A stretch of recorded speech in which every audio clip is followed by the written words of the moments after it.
Yes, hello, Rick, and welcome to this podcast series that we're calling Corona Conversations. And thank you so much for taking time to speak with me. And I'm not sure that everyone in Denmark knows who you are, so maybe you could just introduce yourself and who you are and what you are up to. Yeah. Thank you, Thomas. Well, it's great to be with you. And I've been to Denmark a couple of times, but I wouldn't like to sound well known at all. So hello to anyone who knows me, which is not many people.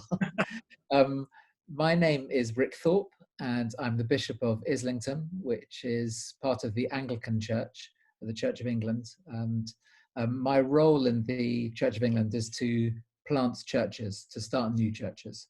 And my principal area of responsibility is in London Diocese, which is the city in London north of the River Thames. But also I'm made available to the National Church. And so I spend about 30% of my time in London and about 70% of my time nationally and a small part internationally. And how do you end up becoming a bishop for church planting? I mean, that sounds so surreal in a Danish context. Well, it's quite surreal in our context as well. So the previous Bishop of London, Richard Charters, was beginning to encourage church planting to happen more and more. In fact, he invited me and my family to revitalize a church that was going to be closed in the East End of London. There were 12 people left, and he spoke to the senior leader of Holy Trinity Brompton, where we were serving, Sandy Miller, and he said, could you send someone? And we ended up going, and we took a group of about 100 people. It's a lot of people. 80 of them already lived in that area, and 20 people moved house. And we restarted the church and revitalized it. And we went on to do that in 4 other places in the area of East London. And so as I was doing that, he was beginning to use me more nationally to advise other churches. And so he just said, look, what you're doing is a bishop's role. So I'd like you, if you're up for this, to appoint you as a bishop in London. And so he was able to do that. It took a little bit of time to work out the legalities of that. But it's a very creative role, because it's effectively saying we want someone in a senior leadership role to be responsible not just for looking after or sustaining something that's been here a long time, all the parish churches and the system, but to actually spend all their time really thinking about what's new, how could we reach people we're not connecting with. And of course, that really is playing very much into our current moment as well, as we kind of navigate this very, very strange season at the moment. Yeah.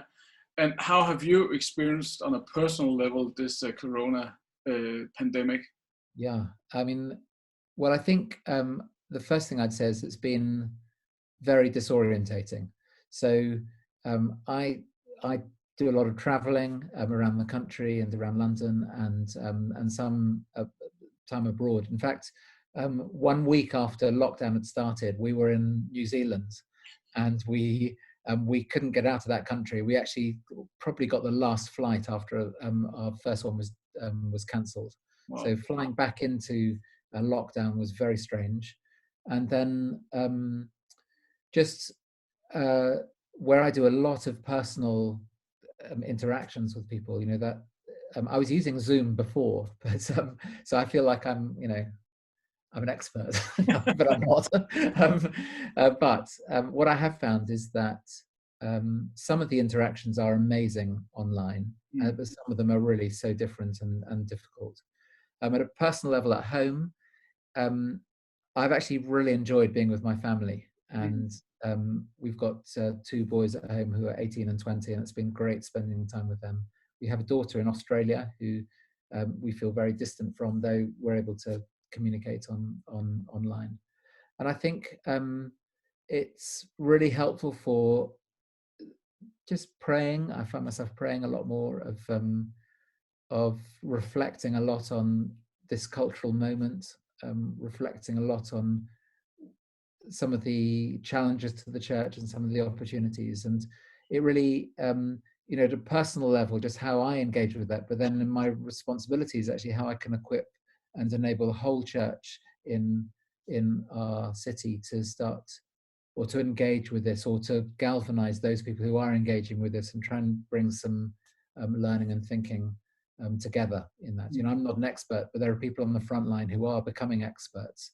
But we need to bring that knowledge together in some way, in a systematic way. So we're giving some thought to that as well, at an enabling and catalyzing way. So you haven't been like zoomed out yet. I mean, this is a new term I just learned yesterday. That Yeah. No, I think I have. I've the last 2 days I've done 2 3-hour training sessions with different regions of the country. And I mean, the interesting thing is that you can actually construct this, if you think about it, and we've given a lot of thought to it, to create quite a dynamic environment where people are engaged and there are breaks and lots of interactions and, you know, breakout rooms and all this. So, but at a personal level, I'm spending a lot of time online. So, I mean, one of the benefits was that I got to finish my dissertation in the first couple of weeks, which hey, congratulations. That was 3.5 years of work. Yeah. And because I'm such a practitioner, or kind of I'm a do it person rather than a think it person, I delayed it. You know, I'm an activist, so I delayed it until the last minute. So I think of the 70,000 words I've written, I wrote 40,000 in the last 2 months. So. Wow. Oh, congratulations for that. Thank you. I mean, when we're talking about this cultural moment, what is it that you are observing or seeing in culture? What is this whole coronavirus telling you about the culture that we're living in the moment? Well, this is unprecedented. That's the first thing to say. Is this is new for everyone, and I think there are a couple of things I want to kind of point out, which I don't know if these are happening in Denmark, but in England, I was talking to someone yesterday, and they summed it up like this: that there are new saints in England. The saints aren't people in the church or even angels who are, you know, the good people around. The new saints are the medics and the nurses and the care profession. And people are literally saying, you know, these people are saving people's lives. And I mean, it's an extraordinary thing, number one, to have that removed from the church. And number two, really for people to acknowledge that at a really corporate, culturally wide way. And every Thursday at 8 o'clock in the evening, people come out of their houses and clap on their doorsteps, all in every community around the country, to say thank you to these people who are the new saints. And so that's been an extraordinary thing of a public acknowledgement of gratitude, a public acknowledgement of these people who were never really seen very much before, and particularly the carers, you know, in caring homes, looking after the elderly who are the most vulnerable. You know, these people are being applauded, and it's that's been an amazing thing. I think as well, it's been interesting to see the amount of people wanting to pray. You know, the Google searches on prayer have gone to sky high, and yet I think it's engaging with the fact that they're not really wanting to pray in the way that a Christian would want to pray. So they're wanting to connect with something beyond themselves, but they're not necessarily looking for answers in the church. And I think that's very much a reflection of where we're at as well. Yeah, we were actually, on this podcast, we were interviewing a lady from Copenhagen University that was doing a research into the Google search of prayer. And she had been researching into like natural catastrophes and then the connection to spirituality and religiosity. And from all her stuff, it's like earthquakes, tsunamis, and stuff like that. And one of the things that she said that was very interesting. She said, normally during crisis, it is the already religious people that is just getting even more religious during crisis. And that's so that's also an interesting perspective on on what you said. Yeah, and I think we mustn't kid ourselves in the church that more people are interested in church or in Christianity, because I'm not sure. I think some are, but it's not all those people. And so there is something about being realistic about it. I think the other thing I would say is that the thing I've noticed is there's an absence of conflict. You know what the British press is like. They are so aggressive and attacking of people, and we're really seeing a lot less of that. But it's been an extraordinary thing to see less conflict in the world as well. And it's just fascinating what this particular situation is presenting us with. And so I think I would say the other thing is just the huge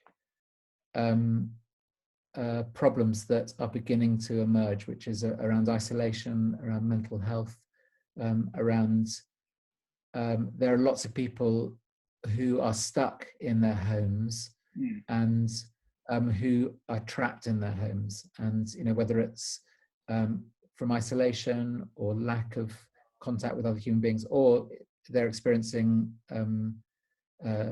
like family problems and they can't get the space to get away.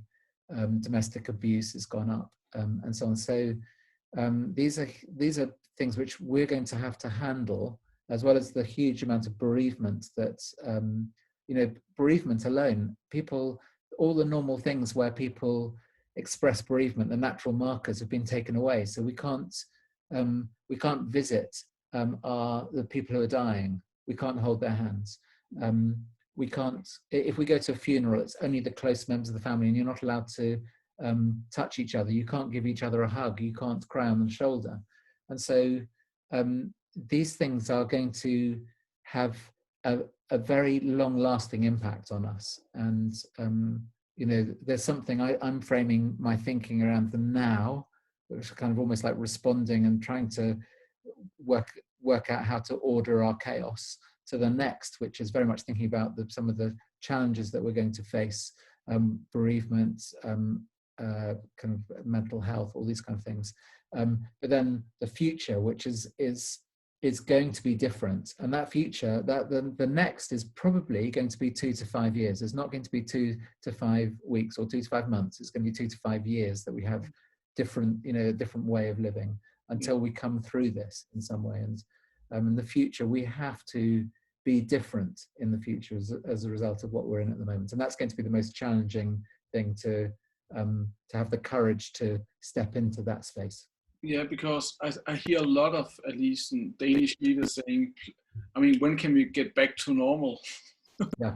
And I'm wondering, I mean, that's probably not gonna happen. I mean, so in this new cultural, what can we say, landscape, what do you see as opportunities for the church, and what do you see as challenges for the church? Yeah. So the biggest challenge, I think, for the church has been that we can't meet each other and that we can't use building. So there are some traditions in the church which have a high value on sacred space. Yeah. And particularly thinking about more sacramental wings of the church. And this has been very, very hard for those people, and disorientating, but also disempowering and almost dismembering. This is something which is very, and so it'd be easy for me to say of a high church person or a sacramentally minded, more Catholic minded person, oh, that's your problem. But then I think, okay, I'm more of an evangelical, and I just think I'm just as wedded to buildings, to the gathered community on a Sunday. I spend a lot of energy, as most clergy do, on the big moment of the preaching, the worship, the engagement with this, with a group of people in front of me. And I'm my aim is for that group to grow so I can have multiple services or a bigger venue. This is all out the window. It's just like, it doesn't work that way anymore. So the challenge is to number one, acknowledge that this is painful and this is difficult. Number two is to appreciate that we're not going to get that for a while. And I know in Europe, mainland Europe, some of the countries, Italy, France, that are beginning to adjust their lockdown procedures. All the messages about the church are, maximum of 50 people at a time. You have to have 2 meters apart. You can't sing. You have to wear a mask. you have to clean your hands. If you take communion, it's only going to be in one kind, so just bread, and that will be given by a priest who's wearing gloves, and who's meticulously washed their hands before. All these things. Not to be able to sing in the church, it's going to make some people just go, I don't know if I want to come to church. I think it's a better experience online. Yeah. So then it's, of course, the challenge of, well, how do we do church in that next phase? And then coming to both grieving that, but also coming to terms with actually we have to do it differently. And so really thinking that through. The challenge as well of the church has been, how do we do discipleship? And I think there are huge opportunities there, but I think that's a challenge because it's different to how it's been done before. I think there's a challenge around compassion ministry. I think there seems to be a reality I'm noticing where either large churches that are well set up to multiply this kind of work quickly are really good at this. Smaller churches are networked much more to their neighbours rather than doing something necessarily with a local charity. And I think government is looking towards larger organisations to be able to deliver some of these things as well, so that some food banks are closing, which are smaller setups, but larger ones are kind of seem to be doing well. So there's something there about getting our compassion right. There's a challenge for us. And then I think another challenge is learning to pray in this new environment. And there's something about the need to take responsibility for our own prayer lives and our own devotional life in a way that is much easier when you can rely on leaders and a norm and so on. So there's some of the challenges, but I think and of course finance is a major one. So churches that are set up for online giving before this are finding it much easier to handle this than churches that weren't. Churches that had an income stream, a significant income stream from renting out their buildings, of course they're collapsing, and so that's a challenge for them. And another challenge is that I think the cost basis is kind of changing. The way our budgets are structured is changing, so people are kind of struggling with that. But all of those, everything I've said, is an opportunity as well. Yeah. So there's a huge opportunity for discipleship online, one-to-one like this. I just had a fantastic call with another pastor, being able to coach them and disciple them and help them, which is an amazing experience. And they're doing that, I know, with their leaders and with people in their congregations. In groups, it's fantastic to see 10 to 20 people on one screen and just learning how to do small groups, and people are just loving that. They're loving this interaction at a personal level, and really marking a difference in that and work versions of the same thing. I'd say that there are huge opportunities with reaching out to our neighbours as never before. People in WhatsApp groups with their neighbours and just beginning to be godly neighbours and kind neighbours in that situation. I think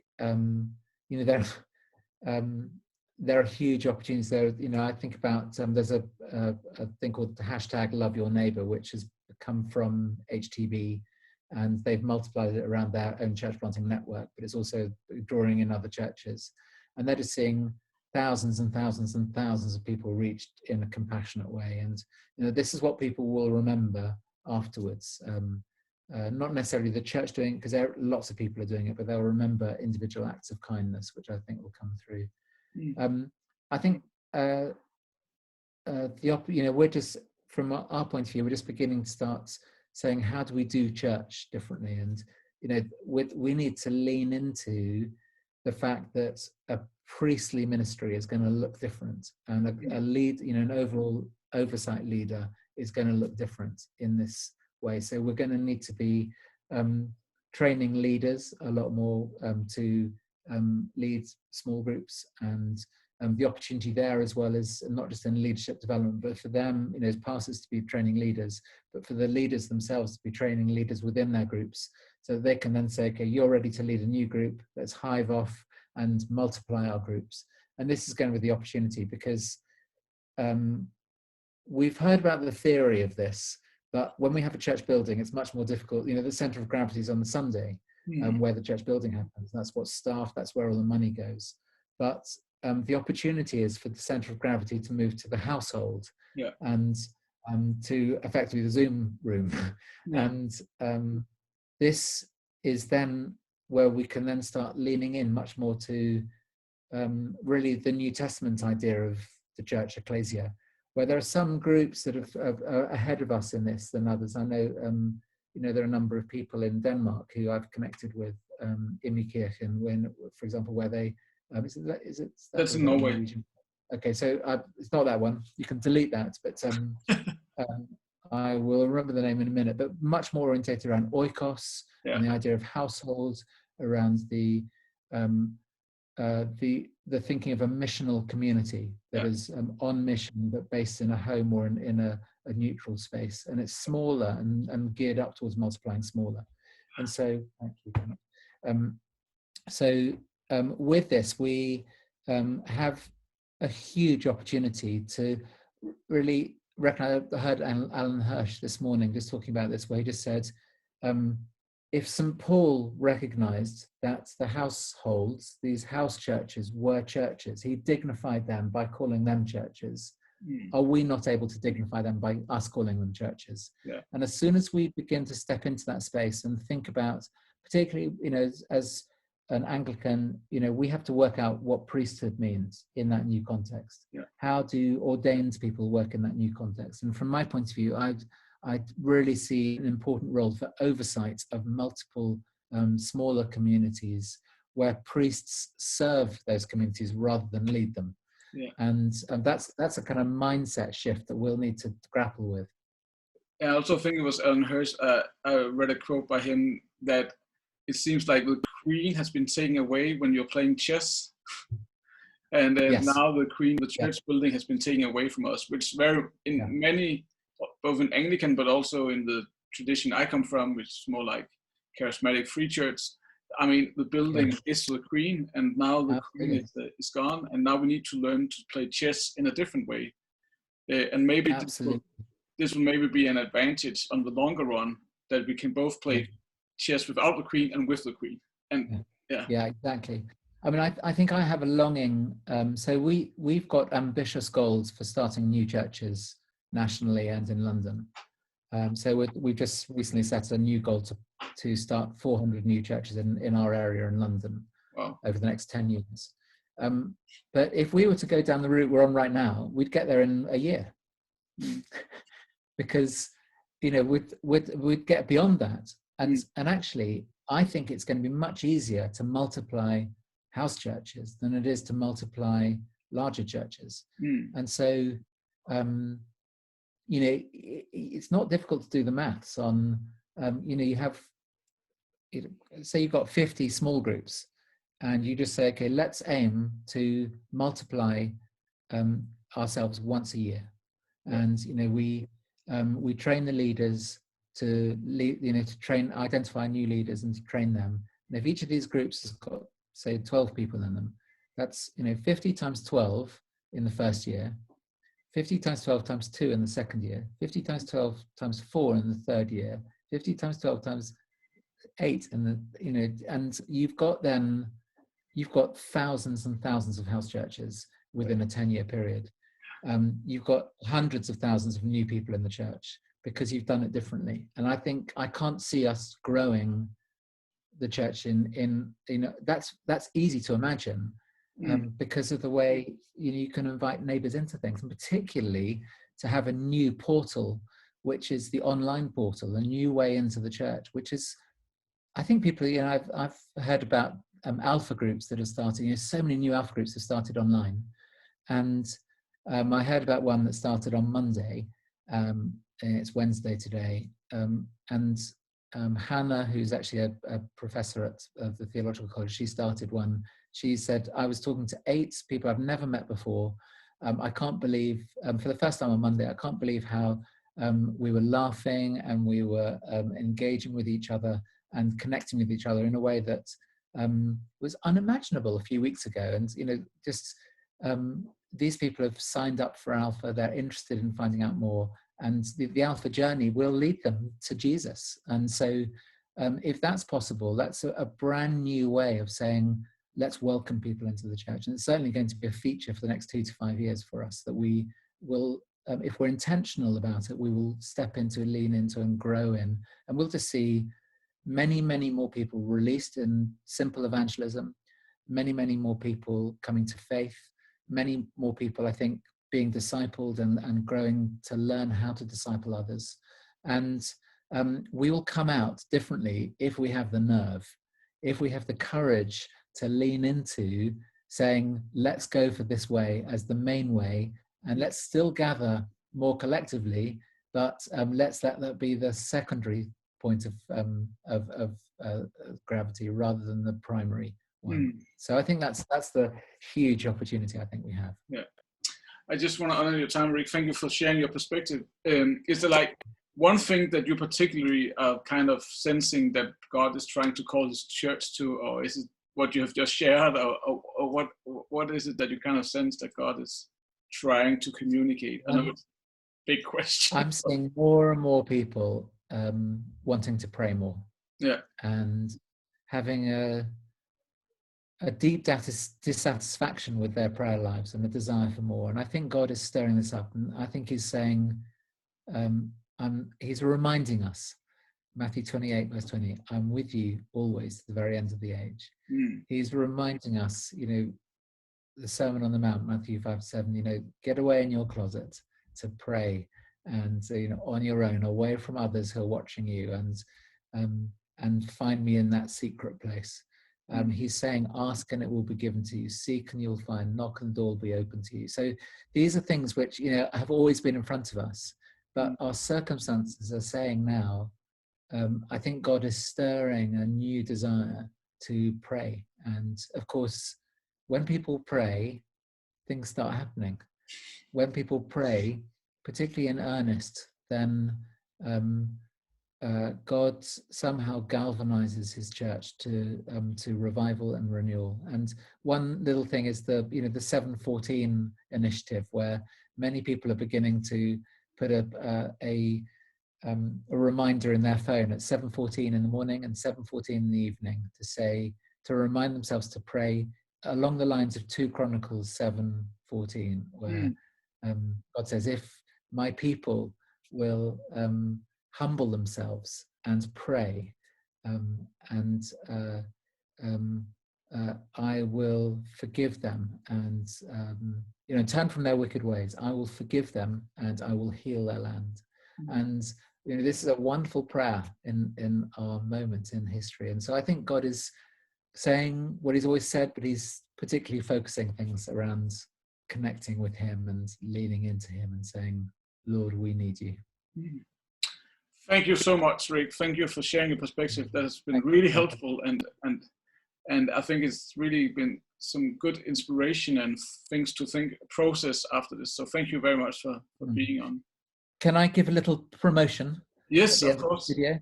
So we had a church planting conference on the 25th of June, where we're kind of thinking about multiplication. We're thinking about, in this moment of time, what better time to think about how we might kind of move forwards with these things. And so we are into multiplying disciples, multiplying churches, and multiplying networks. Yeah. And if you'd like to find out more, go to ccx.org.uk,